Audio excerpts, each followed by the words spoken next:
questa è la reception, ora scendiamo giù, buongiorno, e andiamo a vedere per esempio dove sta il ristorante. Qui sotto c'è il ristorante dove è possibile mangiare. È importante stare in un posto dove si possano avere, buongiorno, dove si possano avere tutti i comfort per andare a passare poi una settimana, 10 giorni di terapie confortevoli. E il ristorante è una di quelle zone perché permette di mangiare e dunque andare a poter effettuare il pranzo, la cena senza dover percorrere i chilometri a casa.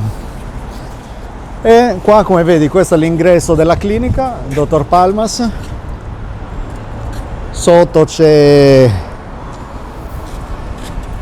la banca, telefonia, e lì c'è McDonald's e qua c'è anche il ristorante italiano. Vediamo se magari troviamo qualche paziente italiano qui sotto. E come vedi ci sono i tavoli, quando è estate, caldo, si può anche pranzare fuori qua e stare comodamente seduti e andare a insomma pranzare o cenare. È comodo e soprattutto hanno un menù italiano con cibo normale, insomma cibo che conosciamo tutti in Italia.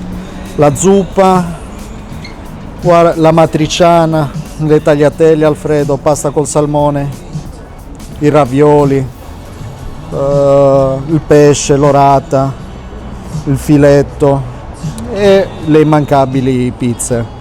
Tieni conto che i prezzi, comunque parliamo di una pizza margherita, devi dividere per 20, più o meno questo sono 5 euro, quindi volendo si risparmia pure.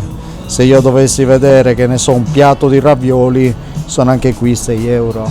Okay, quindi sì, non ha senso neanche cucinare in appartamento perché scendi giù e puoi tranquillamente mangiare piatti già cotti, già preparati. Vieni, ti faccio fare un giro, vediamo. Ciao! Opla, stavo cadendo.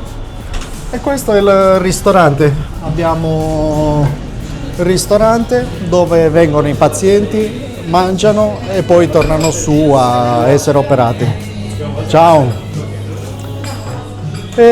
Si chiama Oliva questo posto e si mangia buono italiano, quindi comodo, ripeto, sopra gli appartamenti.